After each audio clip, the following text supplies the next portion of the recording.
Happy birthday to you. Happy birthday to you. Happy birthday, happy birthday, happy birthday to you. May God bless you. May God bless you.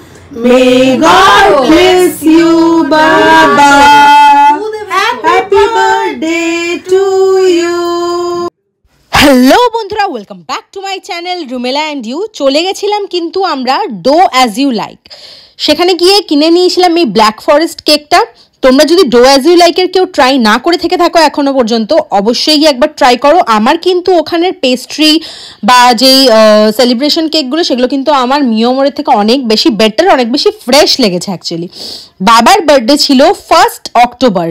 অনেক দিন আগেকার video আমি এখন তোমাদের সাথে share করছি না। আরে তোমরা তো জানোই তোমাদের রুমেলা এরকমই, কি আর করবো বলো, চাইলেও সেই অভ্যেসটা কিছুতেই আর করতে পারছি না। বাড়িতে গেছিলাম বাবার বার্থডে সেলিব্রেশনের জন্য।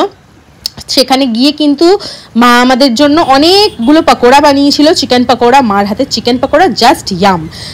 খাওয়া দাওয়া করার পরে আমি, তাতাই, তিথি, সুরজিৎ, ম্যাও সবাই মিলে কিন্তু বেরিয়ে পড়েছিলাম ঠাকুর প্রদর্শনীর জন্য, প্যান্ডেল প্রদর্শনী, ঠাকুর দর্শনের জন্য।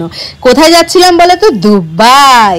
আরে তোমরা ভাবছো যে দুবাই গেছিলাম? আরে হ্যাঁ, সেখানে যা ভিড়, বিভৎস ভিড়। এত ভিড়ের মানে এতে পড়বো সেটা ভাবতেই পারিনি। এর আগের দিনও কিন্তু একবার ট্রাই নিয়েছিলাম, বাট এত ভিড় আর সেটা মানে দেখে আর করতে পারিনি। আবার বাড়ি ফেরত চলে গেছিলাম। ভেবেছিলাম নেক্সট ডে ভিড়টা তো একটু কম হবে। আরে কত মানুষই বা আসবে। আমার তো মনে হয় দূর দূরান্ত থেকে, কলকাতা, দিল্লি, মুম্বাই সব জায়গার থেকে এই দুবাইতেই আসার জন্য মনে হয় মানুষ, পুরো ইন্ডিয়ার মানুষ মনে হয় চলে এসেছিল আমাদের এই খড়গপুরে। খড়গপুর যেই প্রেমবাজার বলে যে জায়গাটা আছে, সেখানে কিন্তু হয়েছিল এই দুবাই শহর থিমটা দুর্গাপুজোর। তো আমরা গেছিলাম এই ঠাকুর দর্শনে নবমীর দিন, এই দুবাই দর্শনে নবমীর দিন। তো সেখানে গিয়ে দেখলাম যা সুন্দর ডেকোরেশন হয়েছে, পুরো দুবাই সিটিটাকে একদম তুলে ধরেছে। ভীষণ সুন্দর। জানি না যে কোনোদিন দুবাই যেতে পারবো কি পারবো না, বাট দুবাই যাওয়ার স্বপ্ন প্রত্যেক কটা মানুষের মধ্যেই প্রায় কম বেশি থাকে। তো সেই জন্য দেখো এখানে আমরা এসেছিলাম এই ঠাকুর দেখার এতে, এই থিমটা দেখে গেলাম, দুবাই ঘুরে গেলাম। তো যদি হচ্ছে অরিজিনাল দুবাইতে কোনোদিন যেতে পারি তাহলে তো ঠিক আছে, আর না হলে কি বলবো, এইটাতেই হচ্ছে শখটা পূরণ করে ফেললাম। বাট বাইরের ডেকোরেশন তো দুর্ধর্ষ ছিলই, অরিজিনাল একদম দুবাই সিটির মতনই করেছিল। বাট ভিতরে যখন গেলাম, ঠাকুরটার রূপ এত সুন্দর ছিল, এত মানে কি বলবো, মানে মায়া ছিল ঠাকুরের মুখে যে কি বলবো। আর দুবাইতে তো তোমরা জানোই, দুবাই হচ্ছে ফেমাস গোল্ডের জন্য, অনেক কিছুর জন্যই ফেমাস, বাট গোল্ডটাও একটা আছে।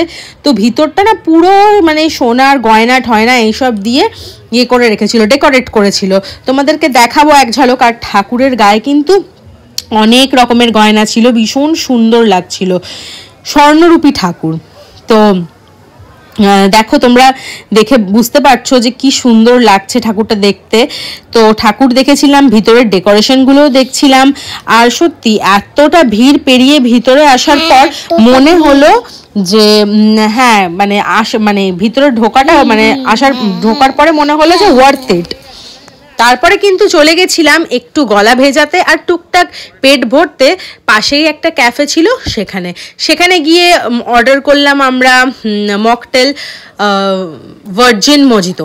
মোস্ট প্রবাবলি অনেক দিনকার আগের কথা তো প্রপার মনে নেই। তারপরে করেছিলাম অর্ডার আমরা মাশরুম পিৎজা। আর এই ক্যাফেটা কিন্তু টোটালি ভেজ ছিল। তো এই যে এখানে আমরা ট্রাই করলাম, খেতে দারুণ ছিল। কেমন লাগলো আমার এই অনেক দিন আগেকার ভিডিও অবশ্যই কমেন্টে জানিও। টাটা।